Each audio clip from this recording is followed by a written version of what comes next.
All right, folks, welcome in. This is Yankees Unloaded. It's just me.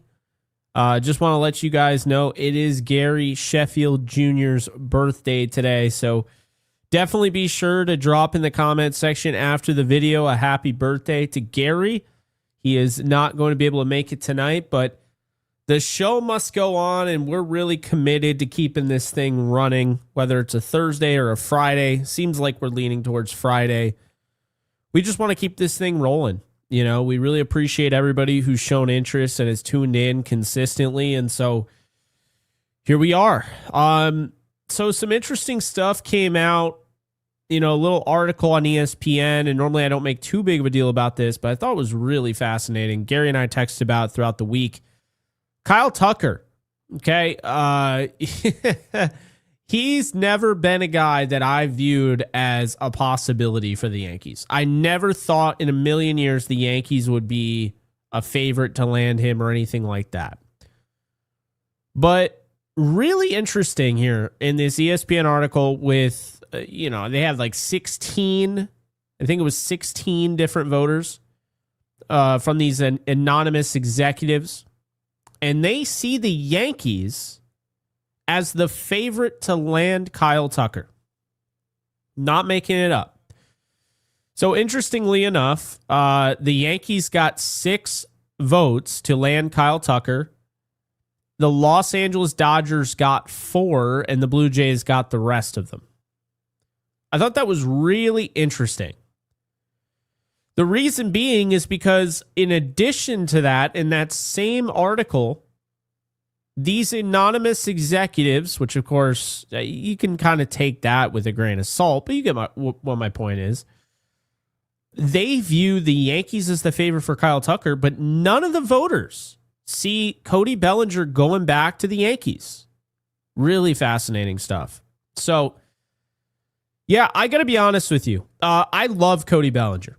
Okay, he's one of my all-time favorite Yankees I've ever had the pleasure of watching in pinstripes. But understand when I say Cody Bellinger needs to prove to me and he needs to show me that he wants to stay in New York. Because he's represented by Scott Boras and Kyle Tucker is represented by Casey Close.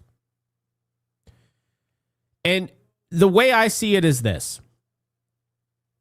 If we're serious about Cody Bellinger coming back to the New York Yankees, there has to be, this can't be Juan Soto 2.0. You can't have the Yankees spend all of their time on Cody Bellinger, have Scott Boras use Cody Bellinger as a leverage play, to then be like, oh yeah, we're going to wait until Kyle Tucker makes his decision, which isn't the Yankees, and then Cody Bellinger goes and he goes to the Mets or something. You can't bet against yourself. You can't bid against yourself. So this is the thing. I love Cody Bellinger. I want to bring back Cody Bellinger. But if they have to make a decision quick and Kyle Tucker is the favorite and Kyle Tucker is 2 years younger and Kyle Tucker isn't represented by Scott Boras, who is a head case, well, I actually see a path there. And I'm not sure if I buy the Blue Jays as the fit for Kyle Tucker. Excuse me, not the Blue Jays, the Dodgers. I definitely don't think the Blue Jays are going after him. Kyle Tucker, to me, is either going to be a Met, a Dodger, or a Yankee. And I feel like right now, in this moment in time, I would lean towards the Mets. But I think the Yankees now, I'll admit, it's more than a 1% chance that I've given them in the past, or 0% chance. I still think the Dodgers have more of a chance, although I don't think they're as interested in him as everyone else does. I actually think they're going to go after Scott. I don't even know who I'm talking about there. Steven Kwan. I actually think they're going to go after Steven Kwan. But it's time, man. It's time for the Yankees to step up and be like, we're the New York Yankees. We're the evil empire. Okay, we're not going to allow this. This is ridiculous. So, yeah, I don't know what they're going to do. I just found that really fascinating. My take on it is this. As much as I like Cody Bellinger, I'm not getting into a bidding war that takes up all winter and then I get left out in the cold and don't get anybody. If I have to choose between Kyle Tucker and Cody Bellinger, that's kind of difficult. Kyle Tucker's probably the better player. He's 2 years younger and he's represented by an easier guy to work with. You haven't had success with Scott Boras as of late.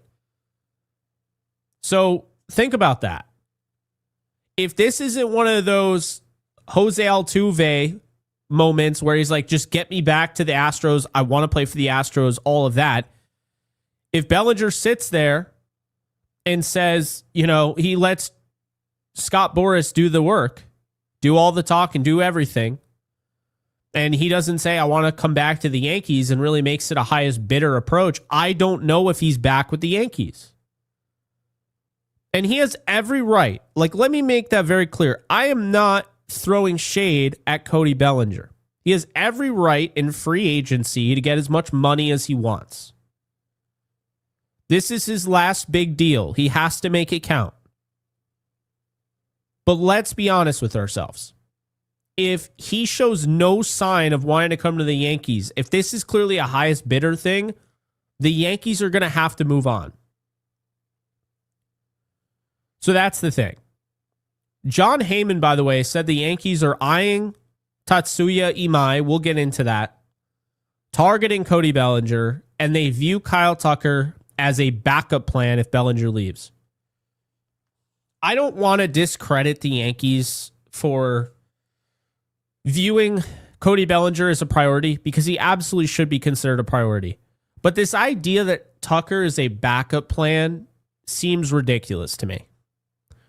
Like, I think you should be trying to get them both personally, like Gary does, but I know they're not going to do that. But viewing him as a backup plan, I don't even know if I buy it because John Heyman hasn't been, dead on with a lot of the reports lately. So I don't really trust him all that much, personally. But I figured I would, mention what he said. The Yankees are eyeing Imai. That I believe 100%. I think Imai is going to end up a Yankee. I actually think that's going to happen. I think the Yankees tap back into the Japanese market, and Tatsuya Imai is going to be a Yankee because I'll tell you right now, if he wants to beat the Dodgers, he's not going to the Giants. You're not going to the Giants to beat the Dodgers. You get to play the Dodgers. You might beat them in the regular season, but if you want to beat them, you want to beat them in the postseason, he's going to the Yankees. It's the best fit for him. He doesn't care about playing for the Dodgers. They're one of the favorites behind. Well, I don't even want to say behind. I mean, them and the Giants are the favorites. But why would anyone choose the Giants over the Yankees? That doesn't make any sense. So I think Imai is coming to New York. I think right now I don't know what to think about Bellinger and Tucker. I see a lot of teams that I think are just kind of half-ass in there and aren't actually real players. Like when I hear that the Angels are looking at Kyle Tucker or, Cody Bellinger, I just laugh. You think they're going to sign there? Like, you lost. You had Ohtani and you blew it. Like, no one is signing there. So I can't see that at all. And then you hear about Toronto and how Toronto isn't as in on Cody Bellinger as some may have expected. That's interesting. And the same thing as Kyle Tucker. And then it's like the Dodgers. Like, I still think the Dodgers are going to go after Steven Kwan. They almost had a deal done at the deadline. So I really think Steven Kwan is going to be a Dodger. I think with the Yankees, they're probably going to end up with Bellinger and Imai, but I really am starting to wonder if Kyle Tucker ends up being the guy they go with. Because you can't bid against yourself. You can't do it. I always bring up the Rams as an example the year they won the Super Bowl because they needed pass rush help. Von Miller was on the market. They just won a Super Bowl with him. And you gotta balance it out, man. You gotta balance it out. There's this sentimental value. Obviously, Bellinger didn't win a World Series with the Yankees, but there's a sentimental value there. There's familiarity there. And that does lead you sometimes to making the safe decision, which is bringing back your own. But the reason why I bring up the Rams is this is a cautionary tale of doing so. I'll be the first one to tell you, if you guys follow football, Von Miller was fantastic. I don't even know if they won the Super Bowl without him. But Von Miller, I said over and over again, I would not bring back Von Miller. And the reason being is exactly what ended up happening. He was going to take that negotiation. He was going to go to the highest bidder, and he was going to take that negotiation down to the wire. And of course, he didn't sign until everyone signed. He agreed to go to the Buffalo Bills after every single player at that position was gone in free agency. Now, some could look at that as if Bellinger were to do that, and he knows he's not going back to the Yankees. I'm not trying to get him in trouble for something he didn't do, but if Bellinger knew he wasn't going back to the Yankees, don't you think it would make more sense to be like, hey, prolong this thing? He knows he's not going to play there. It weakens one of the top contenders in the league. That's what you do. It sounds shady. It sounds shitty. But tell me that's never happened before. To this day, I do believe Von Miller did that, knowing full well the Rams just won the Super Bowl. They're likely going to be one of the top teams. It weakens one of the top teams. So in this case, you can't let Scott Boras dick around your entire offseason. You can't let him dictate what you do in the winter. You can't let him Juan Soto you. You just can't. Because that Juan Soto thing was BS. The Yankees offered him plenty of money. He went to the highest bidder. And they didn't even give him a chance to match, if you remember. They didn't even give him a chance to match. Not to defend the Yankees, but that's some BS. And to be fair, they offered, $767 million? Plenty of money. Juan Soto was a mercenary. We all knew it. He was going to go to the highest bidder. Didn't have any personal feeling about anybody. A report literally just came out that he's all about business and working his tail off. And, you have, Francisco Lindor, who's more of like a vibrant personality, and they don't mesh. I don't know how true that is, but that report did come out. Now, I think Tucker would fit in New York like a glove. We already know Bellinger does. The question is, how high are you willing to go to bring back Cody Bellinger? $25 million then turns into 30. Is it 30 or is it 35? Are they the same price? Cody's 2 years younger, keep in mind. So that's something to keep in mind there. Or 2 years older, excuse me. Kyle's 2 years younger. But it just becomes interesting. And again, I think it really comes down to this. If they both had Scott Boras representing them, fine. But the fact that Cody Bellinger is being represented by Scott Boras and Casey Close is representing Kyle Tucker, that kind of tells me that I honestly, if I was the Yankees, I don't want to work with Scott Boras. He's a pain in the ass.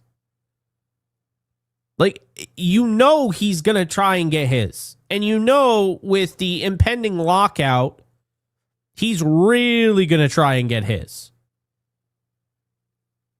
So we'll see how it goes down. But I still think Cody Bellinger ends up with the Yankees. But guys, I know a lot of you were trying to talk me into Kyle Tucker. I could see the Yankees being a finalist for Kyle Tucker. And that is a lot better than where I expected them before all of this even occurred. So let's switch gears here. And let's talk about the Red Sox adding Sonny Gray. Okay? Let's talk about the Blue Jays adding Dylan Cease. What does that ultimately mean? Because I saw this immediately and I said, Imai is going to the Yankees. There's no question in my mind that Tatsuya Imai is going to be a New York Yankee. The reason why I say that is this. The Mets, they don't seem that serious. We're not hearing about them a lot. They don't seem that serious. The Red Sox just went out and got a starter. Blue Jays just went out and paid a lot of money to Dylan Cease. Those were two of the teams that the Yankees were competing against. And then you have the Dodgers, and the Dodgers, it doesn't matter if they like him. He doesn't want anything to do with the Dodgers. He wants to beat the Dodgers. He doesn't want to be a Dodger. He wants to beat the Dodgers. So, the Yankees are competing with really just the Giants. Will they get it done? I expect they're going to go heavy on Imai. That's what a lot of people expect. And I believe, Imai is now meeting with some teams. I think the Yankees are going to get it done when it's all said and done with Imai. In the ESPN article, by the way, the Yankees were the second most receiving votes for landing Tatsuya Imai. By the way, if for whatever reason that doesn't happen, I have this feeling it's Imai or it's Michael King. So, figure out however you want to feel about that. I don't really know. I like Michael King, but I'd rather have Imai. I don't think there's any excuse not to tap into the Japanese market again. That said, the Yankees are also still in the mix for Kazuma Akamoto, but they appear to be unlikely as fits for Muntaka Murakami. And they're not considered a favorite to land Sung Soon Moon, who the Dodgers apparently view as the top prize in the Japanese market this year, and they're now the favorite to get him. They have a higher view of him than Murakami and Okamoto, which I found very fascinating. So, yeah, we're going to find out a lot very soon. Winter is coming, and we're going to find out very soon, but I just have to say, where I initially was on Bellinger versus Tucker, I'm starting to kind of lean towards, maybe it makes more sense to just go after Tucker. What if you start bidding against yourself for Bellinger? You miss out on Tucker. He signed somewhere. You don't get Bellinger. And then in addition to that, because you spent all that time on those two, now you don't end up getting Imai. You don't get Akamoto. You end up landing nobody. And if you land nobody, then you got worse. You didn't get better. There's no way for you to get better when you're losing all those guys in the offseason. Say what you will. Losing Devin Williams will be a problem. Okay? Losing Cody Bellinger, not replacing him, is still a problem. You did not get better. You got worse. So the Yankees need to be careful with that.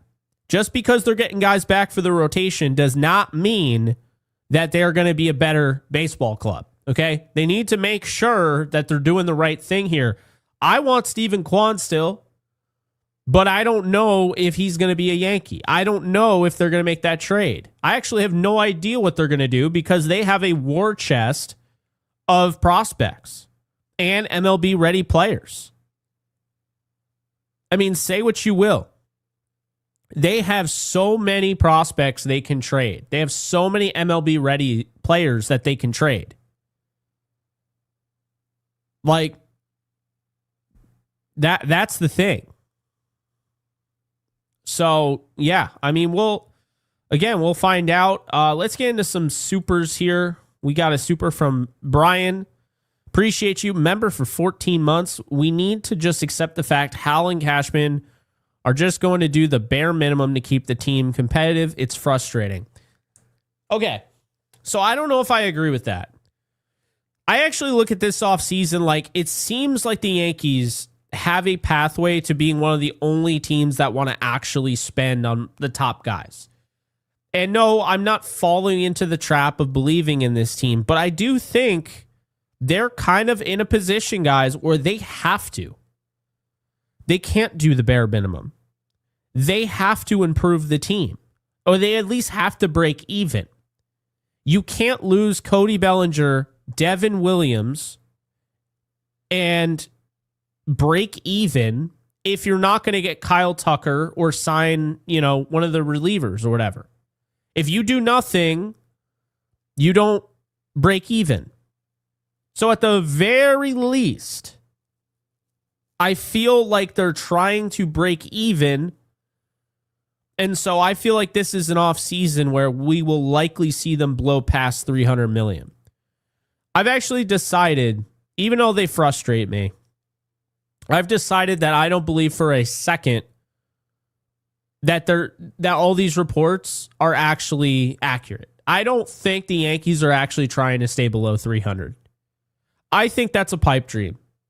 I think it's what they would want. I think they'd love a world, or at least trust fund kid. I know Hal would love a world where he could stay below 300 million, but I think even he knows that's not real. That's not a real thing. They're almost over 300 million as it stands, just with the Trent Grisham move. And they can't trade Grisham until the trade deadline. So, it's not based in reality. They're going over 300 million. The question is, how much are they going over 300 million? I think they get to 340, maybe around that. If I had to make a prediction, I still think it's Imai and Bellinger. I want Devin Williams, and I want Okamoto, and I want Kyle Tucker, and I still want Bregman. But, what will the Yankees do? I would 100% attach a top prospect. I'm not saying like your number one prospect, but I would attach like a top 10 prospect to trade away Ryan McMahon, maybe even 2. I would 100% do that. I think they have to. That wasn't a good deal. Ryan McMahon, we know who he is. I'm not saying he's a bad baseball player, but we know what he is, and he's not worth the money that they're going to have to pay him.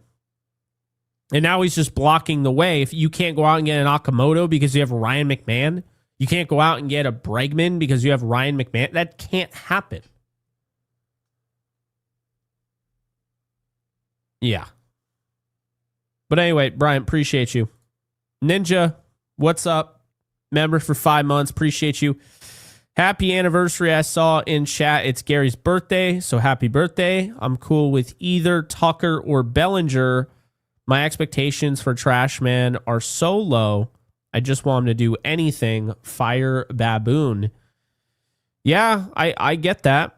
There's no reason why expectations should be that high if, what have you done for me lately type of vibes, right? It's not that my expectations are that high. It's that I kind of feel like getting Imai and Bellinger is kind of just being what the Yankees have been. They bring back their guy most often if they want to, and they sign one guy that makes you go, oh, okay, Carlos Rodon, Max Fried. They've done this before. Imai should be no different. He'll be cheaper than both of them. So that's kind of where I'm at on that. Yankee Fangirl for life. Thank you. Member for 5 months. Cody's postseason performance didn't warrant high money, in my opinion. That's where I was at on Grisham, 100%. Kyle Tucker, however, did perform in the postseason when a lot of people said he wouldn't, and they were using that against him. Bregman also performed in the postseason. So, yeah, I'm a believer in that. That's why, if they do choose to keep Ryan McMahon, that's one thing I'll say. At least Ryan McMahon did actually perform in the postseason. You can't take that away from him. That's for sure. Ninja coming in with the 5. Appreciate you. I disagree on avoiding Boris clients. They may want most money, but we should pay if they're worth it. Remember, Cole was a Boris client. He was worth it. I'm not saying they should avoid him. But what I am saying is that they should be cautious not to get into a trap. Juan Soto was never coming back to the Yankees. We all know that now. We didn't know that then, maybe. Maybe some people did. But for the most part, we didn't know that. Juan Soto was playing the Yankees like a fiddle. That's what I'm saying. I'm not saying Bellinger's going to do it, but I'm saying we know Scott Boras isn't exactly trying to help the Yankees either. So with that said, just don't fall into a trap. Like, don't fall into the quicksand. Because when you're stuck in quicksand, you can't do anything else. You are in that location, you can't move. So what happens? Other teams who aren't stuck in quicksand, who are just like, yeah, you know what? We like Bellinger, not that much. We're out. They're on to Kyle Tucker. They're on to insert anybody there. Like, they're on to blank. That's how it works. You might not hear about it. It might not be reported, but there are teams every single year that fall into the trap of, oh my God, I really want this player. The agent doesn't want to play around. The player's not that committed about going to a specific location, and then you get left out in the cold. While your rival teams are going out and signing guys. So you have to be able to move on if you need to move on. If Bellinger gets up to $40 million, I'm gone. I'm not in that discussion anymore. It's not sign Bellinger no matter what. I need to know that Bellinger still wants to be a Yankee before I invest money in him. Like, if he doesn't want to be a Yankee and he's going for $40 million and he's just going to the highest bidder, then, I mean, I'm sorry. I don't know if that's worth it. So, yeah. And look, some Boras clients, and this is also my thing, there are some Boras clients that are just like, hey, you just do it all. I'm not going to do it. I'll play anywhere, whatever. There are also some Boras clients like Jose Altuve who say, I don't care what gets done as long as I'm an Astro. I understand that's not going to be everybody, but those are the type of guys that I'm willing to spend a little bit extra on. Those are the type of guys that clearly want to be in my program. They want to be a part of the organization. I believe Bellinger wants to remain in New York. He'd like that to be the case. But is he dying to come back and be a Yankee to the point where he'll take less money? If the Yankees were the third highest bidder and they offered him a lot of money, $34 million a year, the Mets offer him 36, the Dodgers offer him 37. Is he willing to turn those down and come back to the Yankees? That I don't know. Not under Scott Boras, I don't think. I don't know. That's where I'm at on that one. But anyway, Kyle Malay, Buzz Lightyear himself, appreciate you with the 8 months being a member. The Yankees should go get Tucker and Bellinger. Bellinger can play first base, move Rice to catcher. It's true. They absolutely could do that. They're probably not going to, but I'd be for it.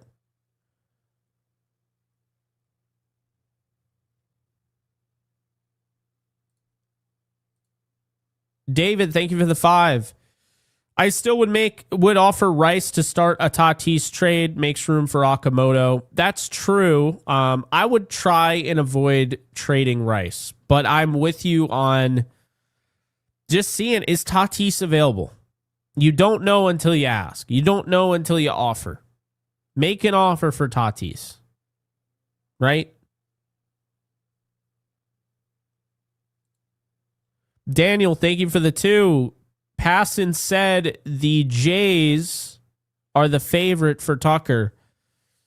I feel like there's just so much stuff out there. I don't personally, if I'm Kyle Tucker, I don't know how.